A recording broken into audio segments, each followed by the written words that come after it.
Good morning, Marlow. And we are talking with Richard Gyselynck and John Prout. They're both from Marlow Thames Rotary Club, and they have been very much in the thick of all the changes going on, including the welcome families from the Ukraine and all the other issues going on. So they are good people to talk to this morning, and I think they've had a bit of a tough time, actually, like all charities over the last couple of years, trying to get money. People haven't got cash in their pockets. They haven't got cash anyway. And pandemic, not so many people about, and being a bit cautious. How's it been going, Richard, from your point of view? Well, actually, I don't think, from a fundraising point of view, if the cause is right and it appeals to people, actually people have been, in many ways quite remarkably generous. We did a street collection for Ukraine, for medical supplies for Ukraine, about 2 months ago, not long after the war started. And a street collection in Marlow, we initially raised about £4,000, and then we were able to add gift aid to that, and then we had some further donations, and that's ended up being something like a £7,000 collection going off towards emergency medical supplies in Ukraine. So, and that was based on one day's collecting in Marlow High Street on a Saturday. That's pretty good. People are able to put their hands in their pockets, and if the cause is right, then I think people will support. But you're right in terms of the cash side of it. That one of the lessons we've learned as a Rotary Club, it's no good now just relying on rattling tins. You've actually got to have the card machines. I was just going to say that. This is the first time I saw someone on the street and they handed the card reader. Yep. No, they're imperative now. And I don't know the actual proportion, but I would think it's probably probably 70 or 80% of the funds we raise will come through the card machines. Gosh. So, a bit like the old taxi fares. They got rid of cash, so it's all done on. So the days of dodging a charity collector by saying, "I'm sorry, I've only got cash." I haven't got cash. I haven't read the big issue. I haven't read the big issue now for about 2-3 months. So because I haven't got cash. Well, I think you'll find they've got a card reader. They've got a card reader, is that? So it's no longer an issue. But you've raised a lot for the One Can Trust, for example. During lockdown, when we as a club couldn't meet physically, we used to meet on Zoom like a lot of other organisations did. And members, the money that we would have spent on paying for our meals at the venue that we were dining at, we actually ended up asking members whether they'd be prepared to donate some or all of the costs that they were saving to our chosen cause, which was One Can Trust, the local food bank. And I think over a period of about 12 months, over the first and second lockdowns, before we finally got back to meeting in person, we raised about £17,000. My goodness, that's just from members. That's from members and other. We were able to do a couple of collections, but mainly from members. That's amazing. So we were pretty pleased with that, and I think members were pleased with that. Okay. And as part of the ongoing effort for One Can Trust, there'll be a lead sponsor. Not lead sponsor, a lead charity in the Santa Fun Run, which is happening the end of this year. But I'm sure you'll hear more about that later. I'm sure we will, from John. I hear there's a bit of a controversy, not a controversy, there's a bit of a cultural difference in some ways with the Ukraine families over bicycles and locks. Would one of you like to talk about that? Well, that's Richard. I think I'm not sure. I'm not sure whether it's a controversy, but I exaggerate. We've been working with Marlow Ukraine Collective, which is the local support organisation for both British and Ukrainian families, where British families are hosting Ukrainian refugee families, and one of the requirements that came out quite early on was transport for these people. And our local bike shop, Saddle Safari, have been absolutely brilliant in coordinating the supply of bikes donated by local residents. We could mention the name because they have done a fantastic job. Yes, Saddle Safari. Well, they've done a really first-rate job. and they managed to provide bike helmets as well, service the bikes and make sure they're all serviceable and safe. They've gone out to the families now, but one of the cultural difference I think you're referring to is most Marlow residents wouldn't leave their bike unlocked in Marlow these days. And we've identified there's a need to provide reasonable locks for bikes being parked up in Marlow, so that the donated bikes don't mysteriously disappear. Anyway, our Rotary Club's been involved in trying to source locks for them, and we will actually be providing a fairly large number of locks, again through the benefits of Saddle Safari, so that the Ukrainians can actually use their bikes and take them off into Marlow or wherever they go, if they're going to work or kids going to school or whatever it might be. Right. Okay.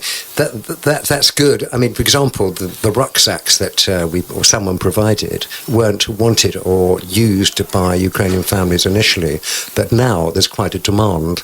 Whether that's a sort of culture change, and that in Ukraine perhaps you wouldn't use a rucksack, or whether they just found it useful for our way of life, I'm not sure the difference. But there are some subtle differences that we as supporters, need to understand. I was walking through the park the other day, and two ladies are walking by. I said, he hasn't got a collar. And I thought, that's a little bit personal, but, I looked at this too. So, I'm so sorry, they said. I'm just teaching my Ukraine friend different forms of English. So I accepted that, of course. You didn't have a lead or a chain either. I didn't have a lead or a chain. I knew you were going to say that, Dan. John, can you tell us, Rotary in Marlow is a bit confusing, perhaps. There's 3 clubs, and why have we got 3 clubs, and what's it all about? Well, we have got 3 clubs, which is quite unusual. The original club, Marlow Rotary Club, that started many years ago. Don't ask me quite when, but 1949. It was 1949, I'm told. Yeah, so it's been around a long time.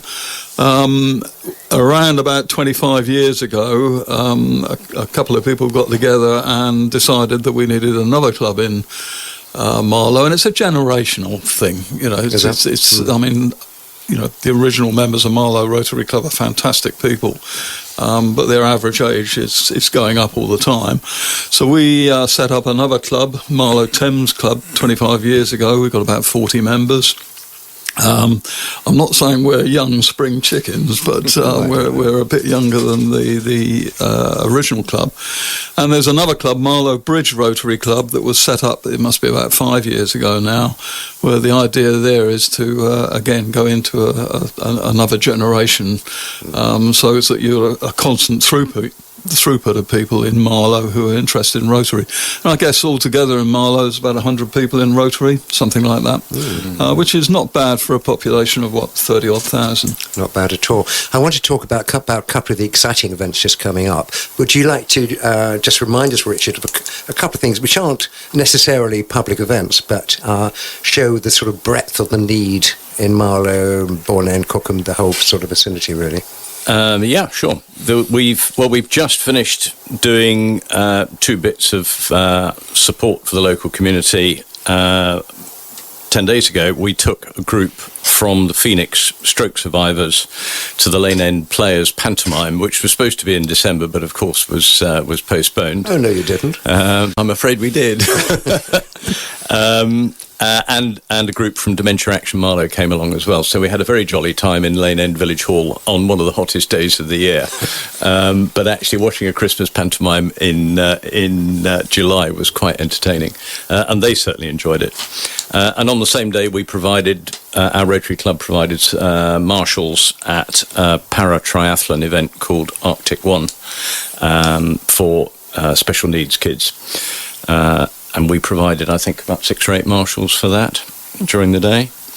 The next event we've got coming up, which is for young carers looking after either disabled or special needs families themselves as part of the family.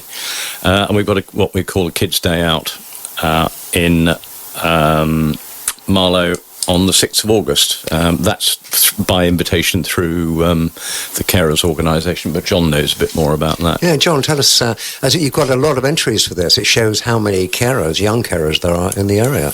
Yeah, you'd be amazed actually through Bucks the number of families where quite, in fact, very young children in some situations are forced to care for parents or a sibling or whatever, and some really distressing circumstances. And these families tend to sort of really focus on just getting by, to be quite frank. Life is, really a constant struggle. So what we've done every year, pandemic permitting, for quite some time now, is we organise a special event for the families where a young carer is involved. It's a protected environment because some of the conditions that prevail in the family are pretty sort of dramatic. In fact, it needs to be. It needs to be a safe very safe environment. So we put that event on. I think there's about 200 people coming to that event from around the local area. So it's a fantastic day out. We don't publicise it that much because it's for the family. It's not for I understand that. But there is an educational need here, isn't there? Really, for people, their mentors, their teachers, and others to understand that they cannot apply their time and effort and energy in the same way that someone who's not a young carer. Yeah, I mean, last year I was talking to a young carer who was, I think, about 17, 18 years old. She gets up at 5:30 in the morning to prepare. Both mother and father are incapacitated. There's a young sibling who's too young to expect to get involved in this stuff. Her day just goes from 5:30 till sort of 10 o'clock at night. Very little time for herself, gets to school, but that depends on cover for her at home to look after the parents. And there are a lot of those situations around, and you don't hear about them, really. You don't, no, that's very true. So, Richard, what other events is coming up? Following on the young carers thing, actually one of the things we do as a club is we sponsor up to 4 of them to go off on a sailing project called Rona, which is based in the Solent. At the end of this month, we'll be taking 4 who've applied to go on this sailing project down to Portsmouth, where they will be put on a fairly chunky yacht. It's not a tall ship, it's a sailing yacht with about probably 10, 12 people on it, something like that. The safety features on the boat, railings and things, rather than the America's Cup type stuff. Oh yeah, no, it's definitely not a racing. It's not a serious racing yacht, but it's giving people the experience of working as a team and being part of a group where actually you are required, to help hoist the sails and anchor the boat and do various things like that. And the feedback, we've been doing this for, it must be 10 or 15 years, John, is that right? It's quite a long time, yeah. We've been doing this over that period of time, and the feedback from some of these kids is fantastic. In the age group, as John says, probably, I think, 16, 17, 18, something like that. But one of our members is heavily involved in organising that. It's one of the most worthwhile things we do when we get to talk to the kids after they've come back from the project. I mean, there are 1 or 2 that don't enjoy it or discover that sailing's not for them, but the large majority come back and say it's been life-changing. Fantastic. And you've got the Cookham Regatta. It's a bit later on, isn't it? Early September. 3rd of September we've got the Cookham Regatta. That's definitely not got a 60-foot sailing yacht in it. No, you've got these silly boats with paddles and things. Dragon boats. I tell you what was popular last year was the paddle boats. Yes, exactly. The paddle boards. Yep. There's a big queue for that. And also the safety boat used by the Bisham Sailing Club. Yes, I think you're talking about the wheelie boat. The wheelie boat. Which is used by Accessible Boating based at Bisham Abbey Sailing School.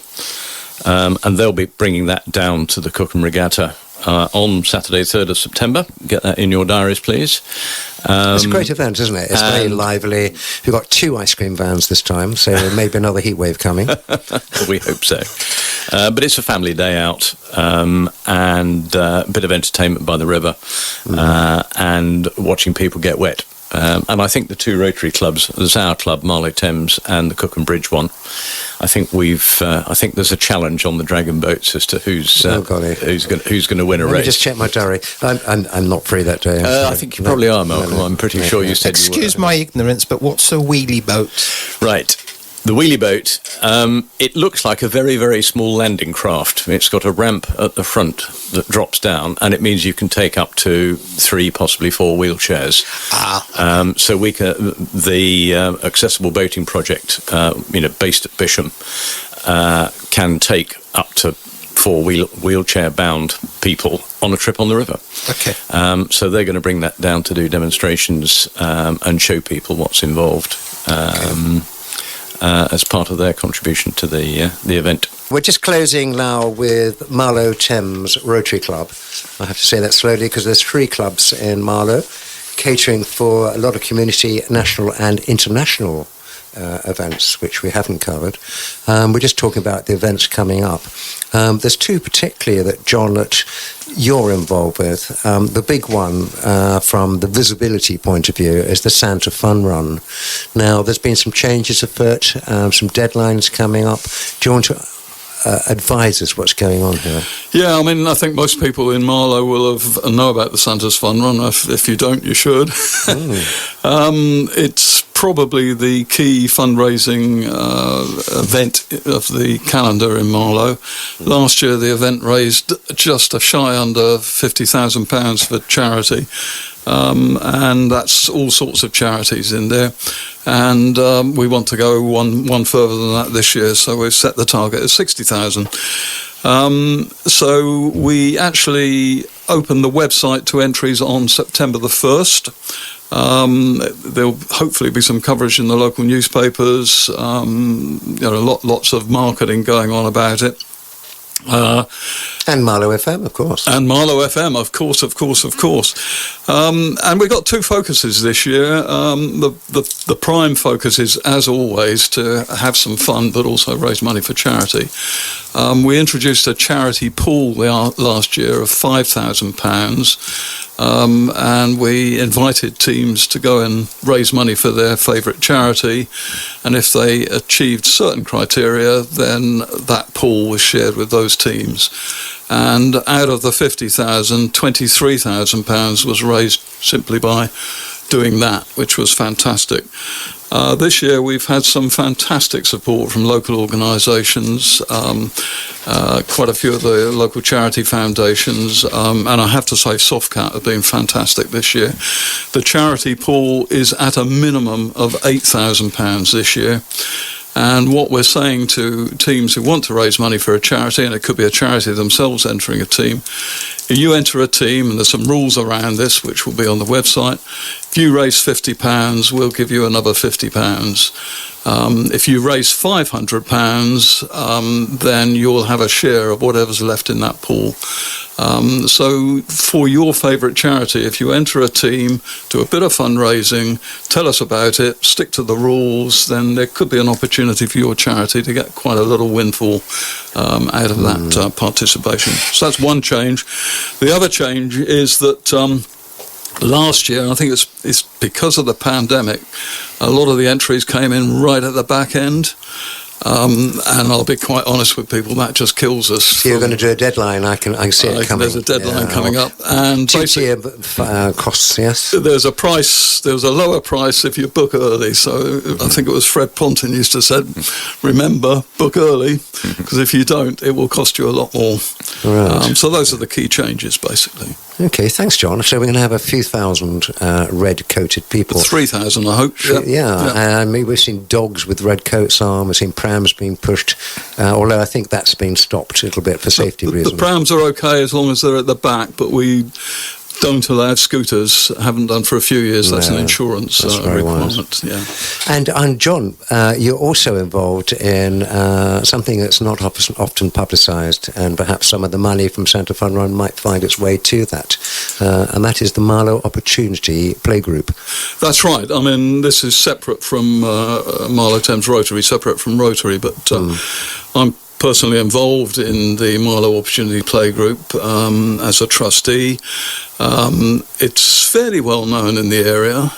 Fantastic little charity. It's based in Woburn Green. It used to be based in Marlow, hence the Marlow Opportunity Playgroup name. It's affectionately named MOP. And what does it do? Well, the reason it is there is to offer children between the age of 1 to 4, 1 to 5 maybe, who've got really special needs, so these can be physical or mental needs, the opportunity to go to preschool. And the whole objective here is to help prepare them either to go into mainstream schools, if that's that works out, or into maybe in some situations special schools, special needs schools. And that's been going for over 30 years now. On any given day, there's probably about 20 children there. And 20 carers. And we have to have 20 carers in for 20 children. So you can, I think people listening can actually sort of understand the level of need and care that needs to be provided. So every child has to have a one-to-one support. And most of those staff are paid staff. There are some volunteers as well which do a fantastic job. That's because they have to be specially trained. They have to be specially trained, yeah. So it's a fantastic little group. It's run by a lady called Jane Gibbons, who I'll do a plug for her because she has run it for donkey's years and run it unbelievably well. It's very, very sort of affectionately sort of known within the group of people who need that sort of level of support. And we need £250,000 a year to actually run it. We get from central government and from Bucks County Council, we get about 160, 170,000, but we have to raise another 90,000 just to keep the thing going. And I have to say we've had fantastic support from local businesses, organisations, individuals, and so on. But if you've got any spare cash, just go to Marlow Opportunities Playgroup, and there's an opportunity there to donate some money. You take cards, of course. Yes, well, of course, online. Yeah. I mean, it's such a wonderful thing to do, and of course, it's respite for the carers and parents. I mean, it really does sort of make you stand aside, really, thinking about if you do have a child with these conditions, it is life changing. So these families, life has changed completely, and for a couple of hours every day, there's some respite for 2 or 3 hours, which is part of the sort of services as well that MOP provides. Fantastic. Well done, John. Thank you both, gentlemen, for coming in. I'm going to throw this at you completely, Richard. Are you ready for this? What is your mission statement as the new president? I don't have a mission statement, but actually my theme for the year is support for Ukraine. I think what's happening in Ukraine is probably the biggest single change in the world in the last 50 years. And I think it's incumbent on us living a comfortable life in Buckinghamshire to do all we can to support the families that are staying with us in the area, but also to support the country. And that's something I feel fairly strongly about. Agree with that, John? Absolutely, 100%. So thank you both very much indeed for your time this morning, and all the events coming up. Hopefully you'll get the support you need, and the funding and the finance and the excitement that it brings to the community. And we mustn't forget the national and international support that it gives as well. But maybe another time on that.